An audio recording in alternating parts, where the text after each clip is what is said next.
Hola, I'm Elias Torres, co-founder and CTO of Drift. You are listening to the American Dream podcast. Did you know that Drift is part of just 2% of VC-backed startups led by Latin American founders? Well, I'm on a mission to change that. On this show, you will hear from leaders who have achieved their own version of the American Dream. We'll talk about what the process looked like to get there, the obstacles they faced along the way, and the work we still have to do to build the new face of a diverse corporate America. Bienvenidos a todos. Today I'm excited to have Mario Ruiz on the podcast. Mario is the co-founder and partner of Infinity Ventures, a venture firm focused on fintech and commerce infrastructure investments. In this episode, Mario is going to tell us about how he found this career in investing and his thoughts on diversity in VC. So let's get right into it. Welcome, Mario. Thank you so much for having me. Yeah, we have so many people in common. We have good friends, Bilotti, Terrence. I'm really glad to finally meet you. Tell us a little bit about yourself, right? You're a Latino, Guatemalan, Guatemaltecos, parents, Puerto Ricans, right, in New York, in the Bronx. Amazing, right? Latino in New York City. And you come out of there, really tough place, right? And you come and now you have your own VC firm. I mean, this is incredible. Tell us a little bit about that journey, and I want to ask you more questions about that. Yeah, no, absolutely. It's just, as you mentioned, so born and raised in the Bronx, in Co-op City to be exact. And so my mom's from Guatemala. I came to this country in the 80s, undocumented to this country.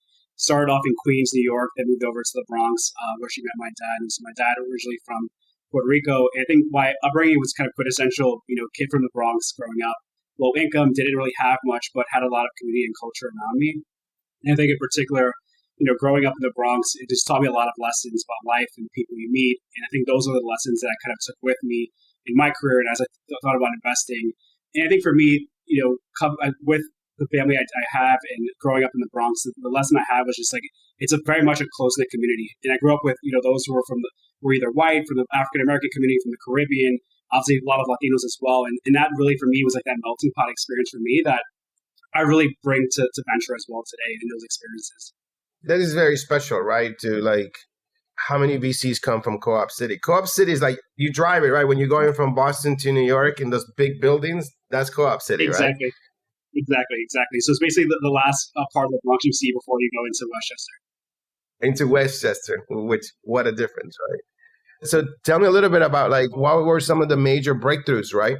You were like in Co-op City, I don't know what school is like there, must be tough. And then you like, tell me a little bit about, was it through school that you broke into it? Was it through, fintech banks, investment banks, stuff like that? Tell me a little bit of the journey, how people they're always curious, right? Like, how did he do it, right? So for me, I'll talk about the fintech side and why fintech matters a lot to me. But I would say from a career path perspective, I would say it was a lot of luck. And so I went to public schools my entire life. I went to a public high school in the Bronx called Harry S. Truman. And Harry S. Truman was not a glamorous place. It was like 7 stories high, had metal detectors. It was actually like a prison cell in my school when I was growing up. And so a pretty rough place to kind of go to school. But I think for me, I was always like very studious. My mom and my dad always kind of instilled in me and my brother that school was really important. And I think partly for me was like I was also a very curious kid growing up. I think curiosity was something that was always key for me. And so my breakthrough from my career was actually happened my senior year of high school. And so I met a benefactor to my high school. His name was Sid Goodfriend, who was actually a managing director at an investment bank in New York called Credit Suisse. And Sid kind of came over, would meet with me and some other students at the school. And I kind of point blank asked him one day, like, hey, would it be possible to intern at Credit Suisse for the summer after I graduated high school? Did not expect a response, but like 3 weeks later, he got back to me and connected me with his executive assistant and said, hey, we have a position for you for the summer. It was not a glamorous summer that year. I was literally cleaning papers, cleaning tables, archiving papers, cleaning deal toys. But it was that first initial opportunity for me really to break through in my career and have a brand name on my resume, which really helped to support me. And so that was kind of my first foray and kind of insight into investment banking and career in finance. And so every summer after that, I kind of continued to nudge and bother the folks at Credit Suisse to say, hey, can I spend another summer here? Can I spend another summer here?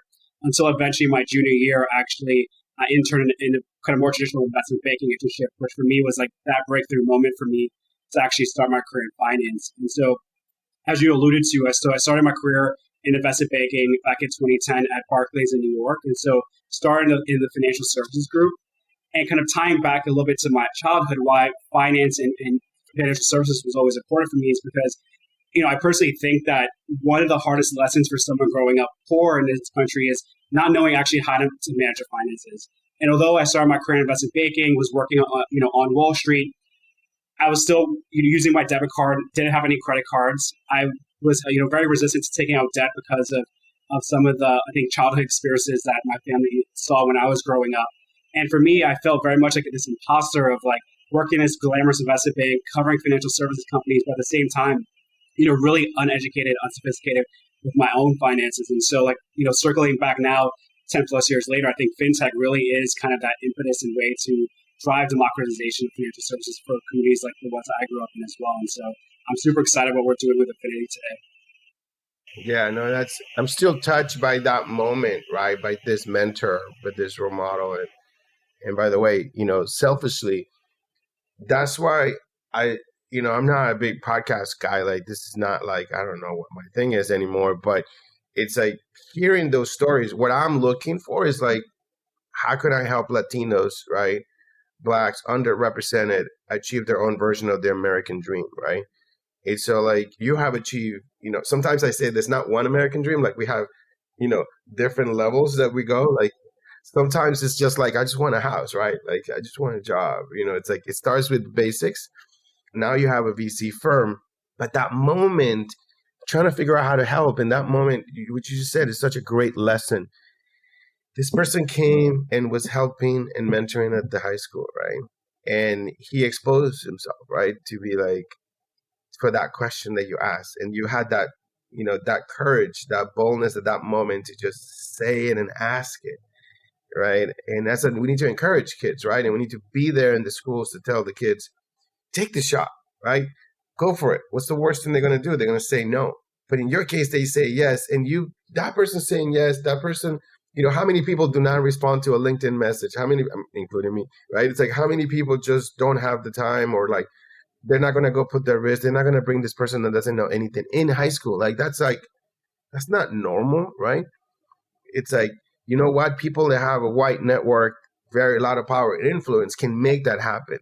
They took a shot with you and say like, who is this kid? And that changes the entire trajectory of your life. 100%. And I think for me, it's a lot about confidence. And I think for myself and a lot of folks who grew up in Latino and Black and African American communities, there may be this like either imposter syndrome or feeling like I don't have the confidence to actually say and ask the question. But to your point, so many other communities out there, not that they're emboldened, but they have the confidence to actually step up and ask the question of, raising their hand and asking for something and making room for themselves. And I think us as a community, we also need to make room for ourselves in these spaces to say that, hey, we're here, we want things, and we're going to, work hard to get them, but also we need help and support to get there as well. Yeah, so we're talking about, right, how your experience, right, is something that it's valuable both economically and socially, right, to the VC world, right? VC is extremely important, right? They hold a lot of power because that's the money that fuels entrepreneurship, right? And entrepreneurship is one of the key ways that underrepresented people can break out of poverty, right? And we can distribute the wealth better if we have more people like us succeed, right? And so like the experience, tell me about growing up with so little, right? How is that valuable in fintech, right? To be able to both make money and help everybody else, learn how to use their money better, right? No, absolutely. And as I was mentioning, I think for me, one of the most important things for me growing up was actually growing up on food stamps and not having money, because I think there's a scarcity of not having financial services and not understanding how to manage your money that just makes you more alert of how you're actually behaving on a day-to-day basis and saving money and think about paycheck to paycheck. And I think about my job as a VC and investing in fintech is how are we investing either infrastructure or new companies that are actually helping to democratize that access. And so that folks, aren't necessarily worrying about how to think about the day-to-day paycheck, but now we're thinking about ways to actually unlock wealth.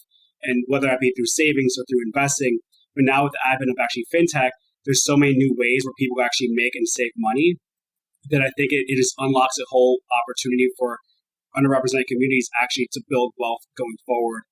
And I also think a part of this too is, one of the things for me growing up, because I grew up low income, was just to your point, like being an entrepreneur and having that hustle and having that drive early on to make money. And I think that one of the kind of silver linings of COVID over the past couple of years is seeing so many people become entrepreneurs online, whether it be through social media, having side hustles.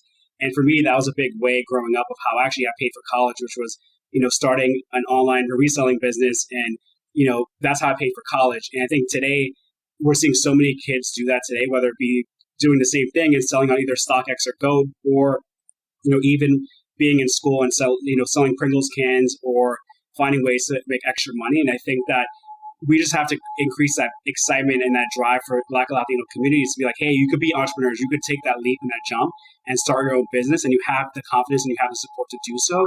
But I definitely agree with you. Like, that capital is the part that's missing. And I think for me as a venture capitalist, I'm highly aware that that's where I have a lot of power. And I want to make sure that I'm helping communities like mine actually have access to this capital so they can grow their business and have an equal shot, starting $1 million companies, $1 billion companies, and really building generational wealth. That is something that, I'm constantly learning, right? And to be frank, sometimes I do not know what to encourage. You know what I mean? Like, it's like how to be an encourager, how to be a promoter, right?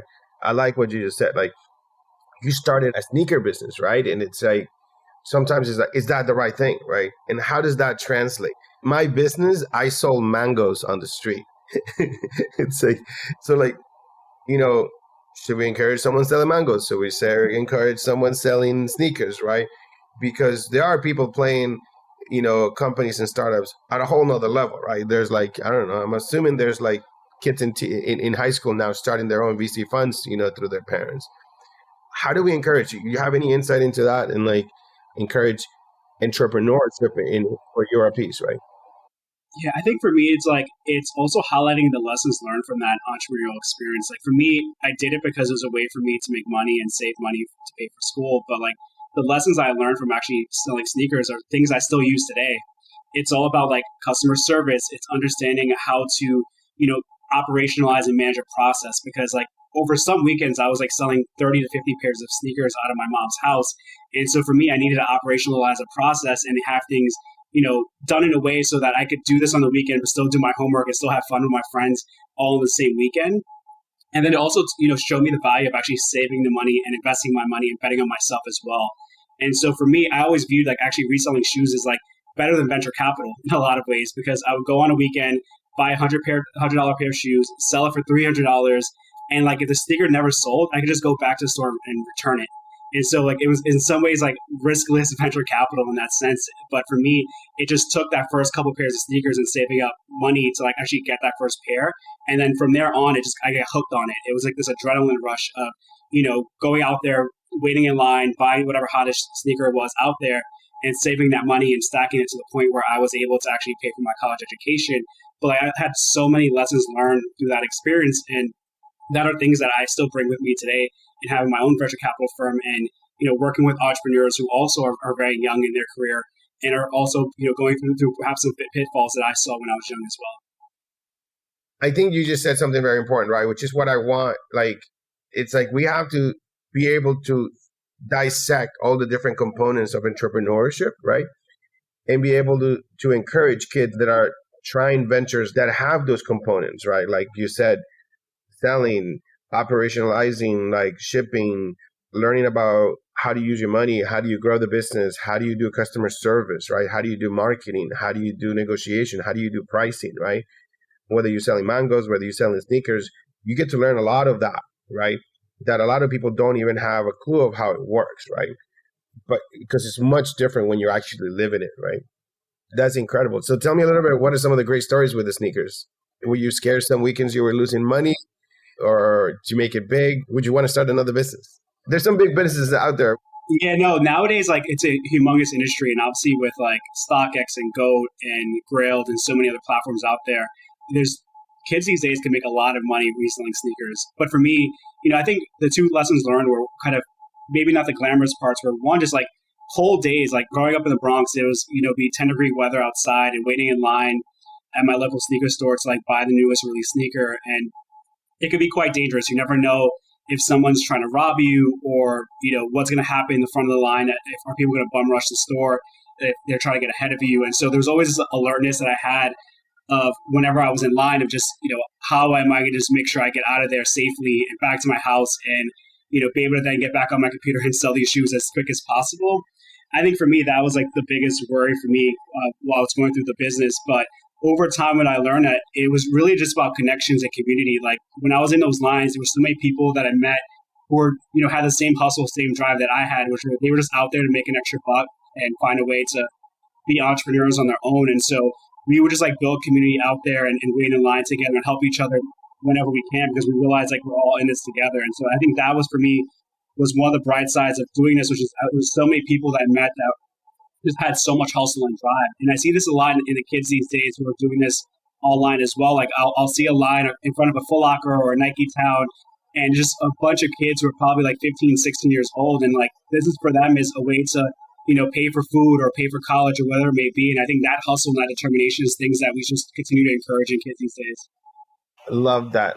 Right. Is that these are the stories that just keep me moving about like the ways that we can like bring equity into the system, right? Is that hustle and the immigrant and the poor, we got to encourage it. We got to advertise it more.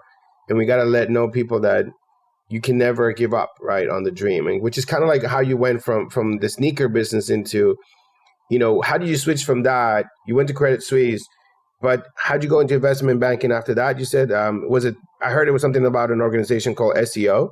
That's correct. So I did a program called Sponsors for Educational Opportunity, or SEO, when I was a junior in college. And for me, SEO for me was life-changing because it dropped game to me and dropped knowledge for me of like how to actually succeed in this career. Because like, again, coming from the Bronx, I always tell this story. I remember like my first day of training at SEO, ahead of my investment banking internship, I came to the job with a bright blue turquoise button-up shirt to the job. And then someone from the organization pulled me to the side and was like saying, hey, this may work for you in a Latino Puerto Rican household, but that's not going to fly in a kind of white shoe environment like an investment bank. And so I remember after that day, I ended up going to a store and buying 10 white button-down shirts and wore the same outfit every single day for my internship. But I think what it taught me was really how to kind of not necessarily assimilate, but like how to adapt to these communities and these places that, one, I'm not familiar with, but two, that I'm not accustomed to. And so it gave me that toolkit and really the resources around me of how to really do well that summer.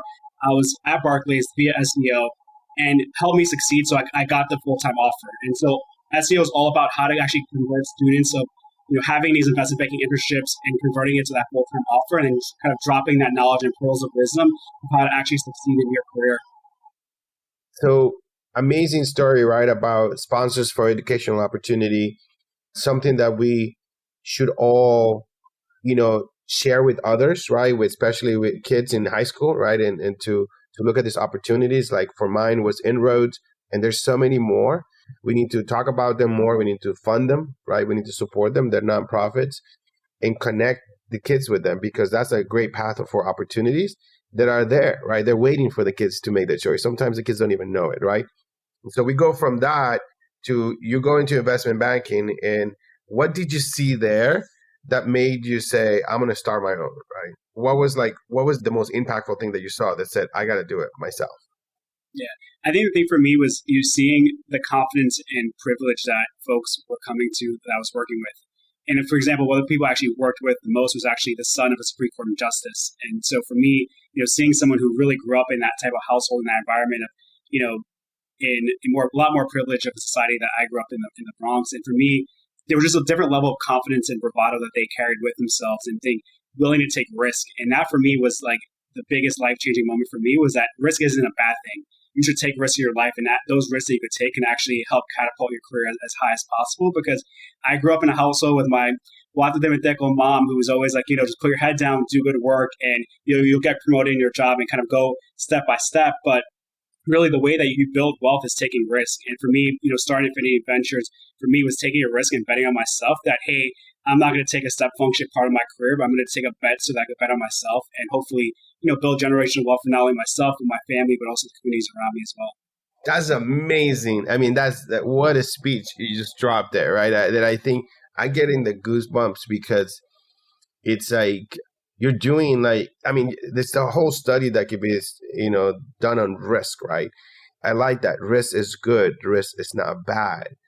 And it's amazing how, well, the more you have, risk is bad, right? If you're going to lose your money, right? The difference is what happens is when these people are not losing their money, right? So risk is not a big deal because they have a cushion back home. The problem with us and our families and Latinos and the advice, I remember my mother say, don't go start drift, right? Elias, you're successful. You sold a company. This company is going to go public. Why are you going to start another company? It's enough, And it's like, if I hadn't done that, right, I wouldn't have created an opportunity for hundreds of employees to build their own wealth and to boost their careers, right, and to make an impact in the United States and even abroad. Now we have an office in Mexico. It's just like, I love that how do we encourage that? And how do we help people overcome that risk is not bad, risk is good? What do you think? What else can we say to people? Yeah, I think it's like, how do you take measured risk, right? And I think for you, to your point, you mentioned before, you had inroads, which taught you a lot. And then you had 10 years of your career that was probably a little bit less risky, right? You worked at a corporation, you worked at a company, you got a paycheck, but over time, I'm sure you kind of started that risk aperture started to increase a little bit more because you realize that I have a bit more in savings, I could do a little bit more. And I think about, for kids these days who are growing up who want to be entrepreneurs, like start selling sneakers, start selling mangos, like start doing something that is risky, but it also have valuable lessons attached to it as well. Because I think for me, having started that sneaker business so early on in my life taught me that, hey, I could put my money at risk, but at the same time, like there's really rewards I could see from it as well. And now, like being on the venture capital side, like that's exactly my job, right? It's taking on risk, it's investing in companies, but also betting on people and their dreams.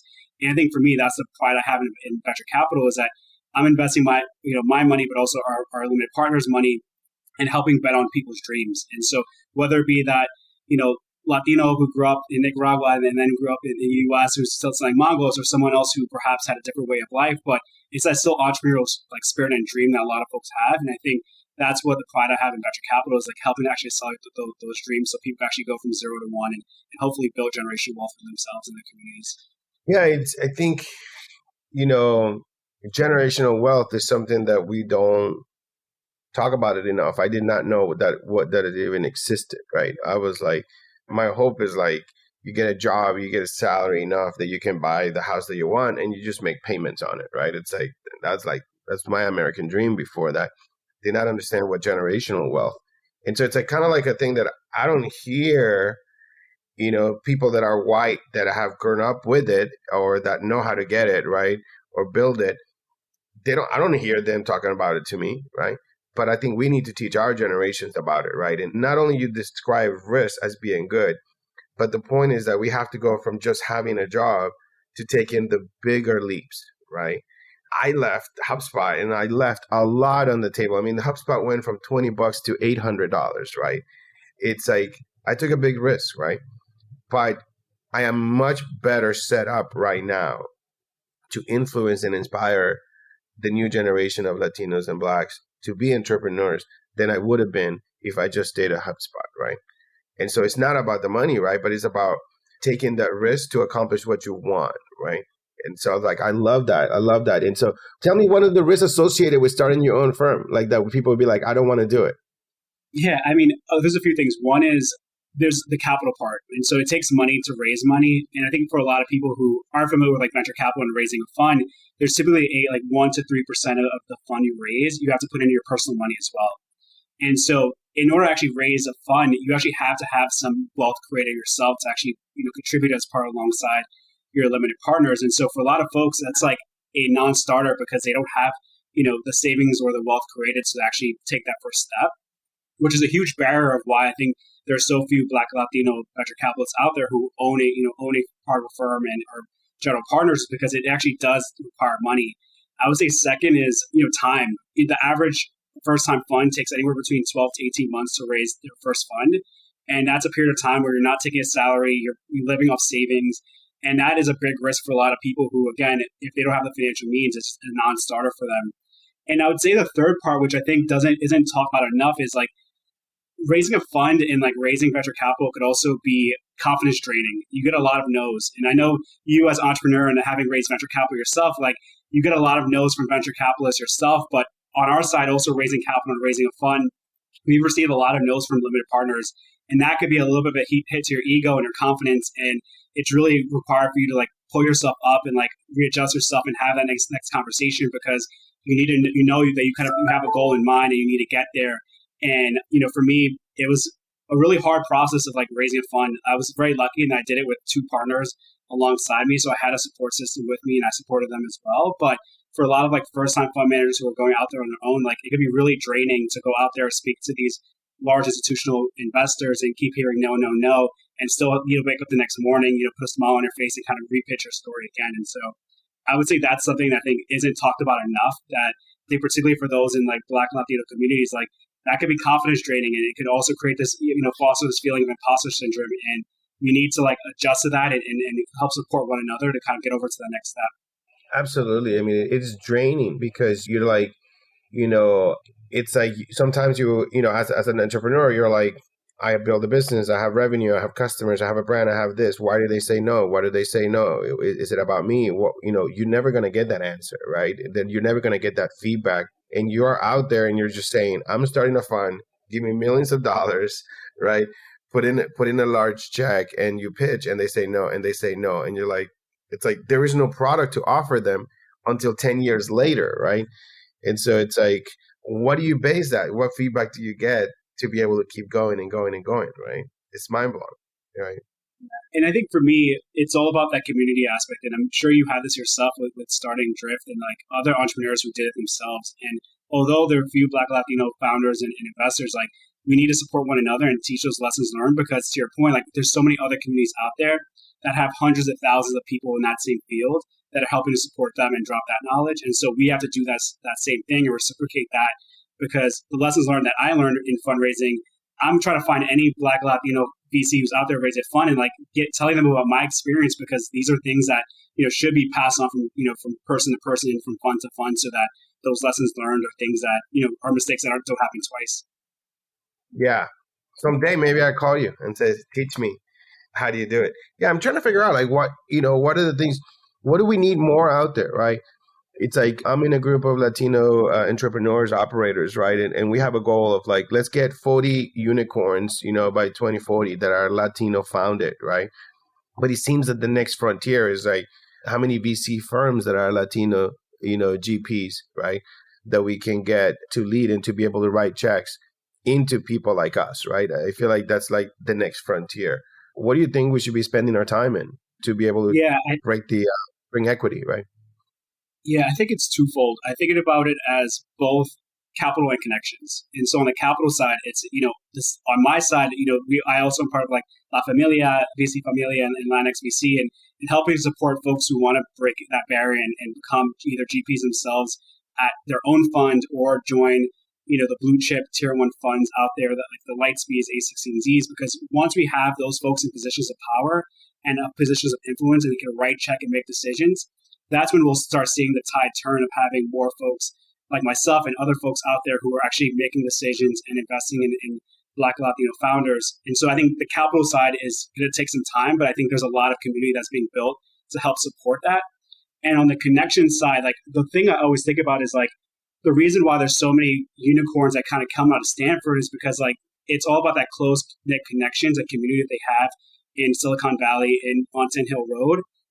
And how can we help our Latino founders in getting connections to like other corporates, in having conversations with other founders who have been successful, like hearing that knowledge and hearing how they were able to make it, I think are all big learnings that could help these founders really know what the playbook is. Because right now, a lot of people are operating without a playbook and are kind of blind leading the blind in some ways. And so it's folks like yourselves who I think are really helping support these entrepreneurs who are starting out from day one, so that they have at least some playbooks to work with, so they could start to raise that early stage venture capital. They could get their first customer. How do they go to market? How do they then raise growth funding?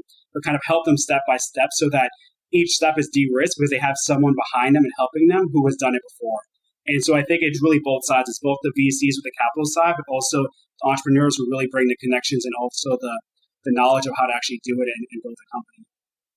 Yeah, There's a lot to talk about this. It's just something I think about is like, how do we, a lot of people just want overnight success, right? And they want to go from like, from co-op city straight into starting your own VC firm.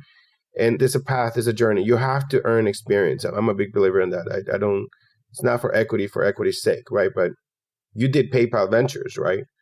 Before you did your own, right? And so it's good to go learn it and to build the connections and to understand how it's done and how the system works. But then you made that very pivotal decision, right? Which I'm very, very familiar with, which is like, I'm going to take the risk and do it myself and believe in myself, no matter if I fail or not, but you're going to learn. We have to coach people, right? I feel like people want to go really big and they don't have the experience. And so I feel like I kind of want some people that have been doing some building blocks, right, to get to starting a company. What do you think about that? Should we be encouraging everybody from the very beginning or handpicking the people with build up some experience? Yeah, I think it's a good point. I think for me, and I think about this on the venture side too, which is like I have a lot of people who either want to break into venture or who perhaps are early on in their career in venture and like want to become a general partner at a fund, in 2 years. And, that doesn't happen. It isn't an overnight success by any means. And I think for me, the people that I end up wanting to support and mentor and sponsor are the folks who have proven to me that they've taken those steps, that they've gone out there, have done their homework, have done their research, and have come to me saying, hey, I've done all these things. And like now I'm at a point that I need some help and support, and can you help me from here? Whereas I think to your point, like there are some folks who have come to me and saying, hey, I want to break into venture, but they really haven't done their homework. They really haven't really put in that work in the early stages to kind of show that this is something they want to do longer term.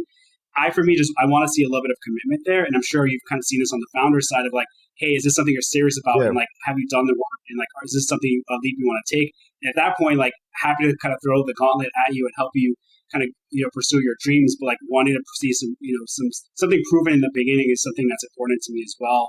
And I think that, the way that you started your career, working at IBM and then HubSpot and, obviously going out to Drift, like learning from other people is really important. Like, it could be a little bit of an ego hit of like, hey, I'm working at a corporation and taking a salary. But like, those are where like you build connections, you learn the ropes, and you kind of like learn the internal like groundwork of actually how to build a company, right? Because HubSpot was a smallish company when you started, and now obviously it's massive.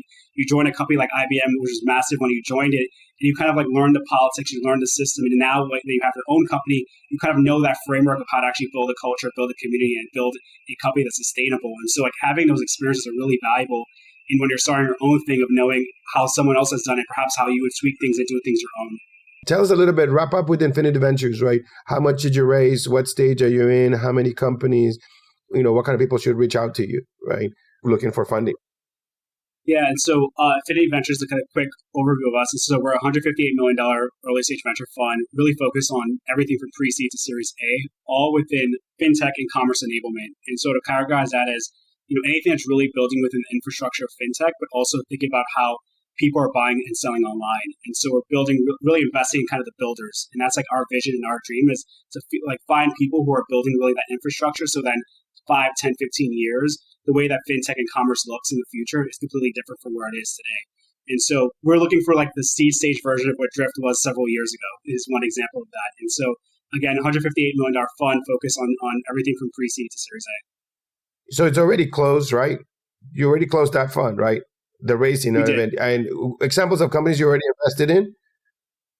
Yeah, so we've invested in 10 companies so far, actually number 11, hopefully soon as well. And so a couple companies that we invested in that are public, a company called NeoTax, which is building an embedded fintech solution for small businesses and medium-sized businesses to actually do their taxes, like on platforms that they actually utilize on a day-to-day basis. And so, for example, NeoTax works with Mercury, which is a neobank for businesses, and is an embedded solution to actually do your taxes all in one place in an automated fashion. And then another company we invested in, actually based in Mexico City, is a company called Mendel, which is doing corporate card expense management, but for like larger enterprises in Mexico and LATAM. And so more so focus on that, Mercado Libre, the Telmex, the Cellmex of the world, who are larger enterprises and need deeper software and solutions to actually manage their finances. And so both are Series A investments that we did out of Infinity.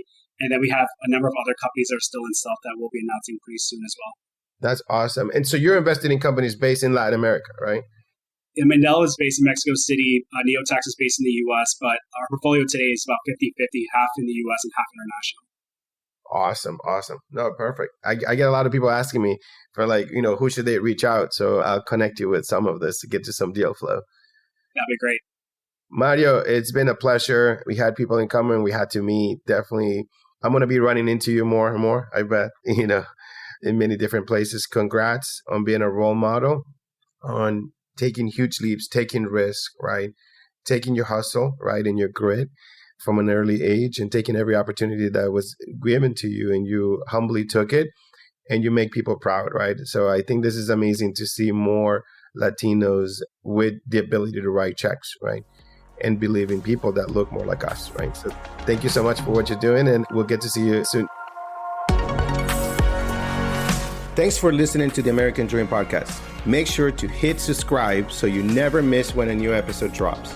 If you like this episode, please leave a 6-star review wherever you listen to your podcast. And if you're interested in learning more about my American Dream mission, subscribe to my newsletter linked in the show notes.